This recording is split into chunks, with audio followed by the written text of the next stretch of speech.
What if I told you that Michael Jordan in his prime would absolutely destroy today's NBA? I know, it sounds bold, but let me explain. As the big diesel, Shaquille O'Neal said, they'd be like, Michael is too good. Today's players, even the superstars, would have no idea what hit them. You see, the NBA may be a copycat league where players imitate each other's moves and strategies. But Michael Jordan, he didn't plagiarize. He wrote the book, and he is considered by many to be the greatest basketball player of all time. Yes, the game has changed, evolved, and taken on a whole new level of speed, talent, and strategy. But would that stop his airness? No chance. For all you ballers above 30, you know exactly what's up. This question is laughable. Today, we're throwing out the doubt and embracing the hype. We're breaking down why Michael Jordan would crush it in today's NBA, as he did with those epic 90s Chicago Bulls. Hit that like button, smash that subscribe, and let's dive into a world of what ifs. Let's settle this debate once and for all. Are you ready? Let's go. When you think of MJ, what comes to mind? Unstoppable scoring, gravity-defying dunks, or his lethal fadeaway jumper? Now, in today's NBA, where defense is softer than ever before, Jordan's domination would reach unprecedented levels. I mean, seriously, guys, MJ was a scoring machine. You could have thrown a whole team at him, and he'd still find a way to put that ball in the basket. In just his second NBA season, 1985-86, Jordan set an NBA playoff record with 63 points, and that record still stands to date. Fast forward to today's NBA, and sure, the game has become a bit more player-friendly with the rules. Physical defense ain't as rough as it used to be, giving players more chances to light up the scoreboard. Some folks even say if Jordan played in today's era, he'd be racking up 50 points per game like it's nobody's business. And that's a heated debate. We've got Dennis Rodman saying, that's been a big debate for a while now. If Michael played in this era, he would average 50 points a game. LeBron's a great talent.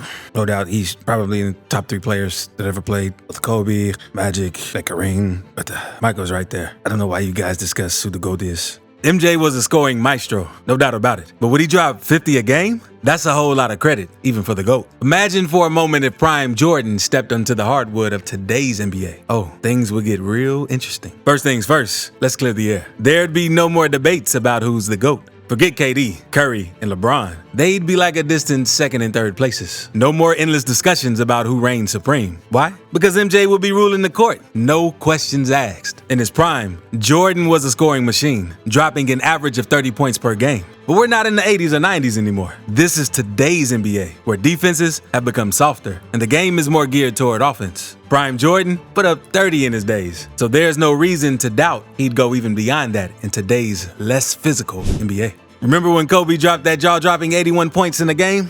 Well, Jordan would have taken that challenge and gone above and beyond. Could he drop 81? Absolutely. In fact, he might have even pushed it further, reaching the unimaginable 101 points in a single game. And that means surpassing Wilt's 100-point record game. I know it sounds crazy, but we're talking about Michael Jordan here. They don't call him Air Jordan for nothing, right? This man would find a way to win, no matter what. He'd elevate his game to heights we can't even fathom, leading his team to glory time and time again. So sorry, Jokic, Antetokounmpo, LeBron, KD, and all you other superstars. Your reign would be put on hold. MJ would be lighting up scoreboards with 30, 40, heck, even 50 points a night. Who knows? One thing's for sure though, Jordan would be sitting comfortably on that throne as the game's top player like he was in his prime. Not only would Michael Jordan thrive in the NBA of 2023, he would destroy it. We're talking about a league where players are taking load management days off left and right, complaining about back-to-back games, and coddling themselves with a soft mentality. But let me ask you this. Do you think the relentless and fierce Michael Jordan would have ever taken games off for rest? Heck no.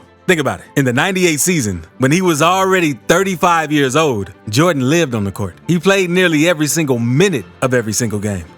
Easier to score today. I'm sure you've heard the old phrase, defense wins championships. And yeah, that still holds some truth. But let's face it, in today's NBA, it's all about the offense. Buckets sell tickets, and that's a fact. The league knows it, the players know it, and the rules have been tweaked to give us more jaw-dropping moments on the offensive end. Points are easier to come by in today's league. In Michael Jordan's last dance with the Bulls in '98, NBA teams averaged around 95 points per game. But fast forward to today, and the scoreboards are lighting up like a Christmas tree, with teams racking up nearly 130 points per game. It's a whole new era. So, to the obvious question, why is scoring off the charts these days compared to the grind of the 90s? I'm glad you asked. In Jordan's era, defense was a whole different ballgame. Players were allowed to hand check. The defensive player could place his hands on the offensive player while the offensive player possessed the basketball. Defensive players could even put their hands on the hips of any offensive player, steering him. It was a nightmare for any offensive player. And that's not all.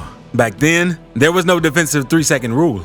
Big men were like kings of the paint, chilling there as long as they pleased. Imagine Jordan soaring towards the rim, only to be met by the towering figure of Patrick Ewing, Hakeem Olajuwon, Shaquille O'Neal, or Dikembe Mutombo, ready to swat his shot into the next zip code. But here's the plot twist. The NBA of today plays by different rules. Big men can't camp out in the paint anymore, and they have to play less physical. Constant movement and agility are the name of the game now. It's a whole new strategy on defense. The big, imposing rim protectors that defined the 90s have gone extinct. These days, once the offensive player gets by the primary defender, they often find a wide open lane to the hoop, something rarely seen when MJ played. Back then, there were strict rules on what constituted a traveling violation. That double step back move you see James Harden pulling off today? Yeah, that would have been whistled as a clear travel in the 90s, and rightfully so. The NBA has shifted its perspective. The league has introduced this concept of a gather step to justify moves like Harden's. It's like a get out of jail free card for offensive players, allowing them to take an extra step or two to get away with it. And let's not forget our man LeBron James, cradling the ball like a Heisman Trophy as he takes those extra steps to the rim. In any other era, those moves would have been whistled as violations, but not today.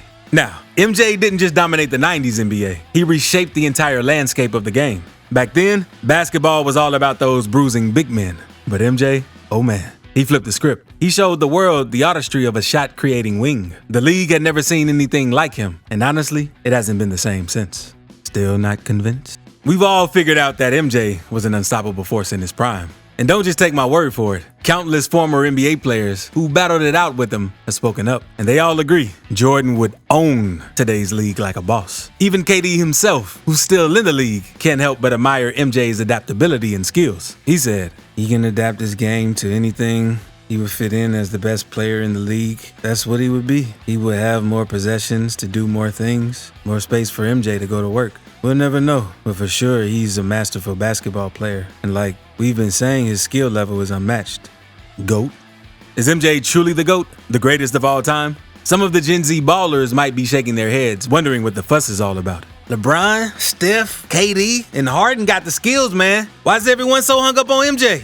Well, my young bloods, we get it. You grew up with a different style of basketball. You've seen the moves of the current stars, and you're living in a world of advanced nutrition and strength training. Heck, even the footage of Jordan might look a bit grainy to y'all. But let me tell you something. There's no greater context than living through it. Some of us were there witnessing MJ's magic firsthand. We didn't need YouTube clips to tell us how insanely great he was. Nah, we saw it with our own eyes. But all right, let's get real for a sec. We can't ignore that times have changed, and the game has evolved. The NBA in 2023 is a whole new beast, with players getting bigger, faster, and stronger. But MJ is the undisputed GOAT. The man was a different breed, a basketball phenomenon, 6-time NBA champion, 6 finals MVPs, 5 league MVPs, and the list goes on and on. Remember Space Jam? Yeah, he schooled those Mind Stars like it was a walk in the park. Insert him into today's NBA, and trust me, the outcome would be no different. Michael Jordan would tear it up. So there you have it. The debate rages on, but for some of us, it's crystal clear. Michael Jordan is the GOAT, no question. But hey, this is just a take. I want to hear from all of you. Is MJ the GOAT? Could he dominate today's NBA? Drop your thoughts in the comments below. And as always, like this video. And if you haven't already, make sure to subscribe and hit that notification bell. Stay tuned for more epic basketball debates. And until next time, keep it real.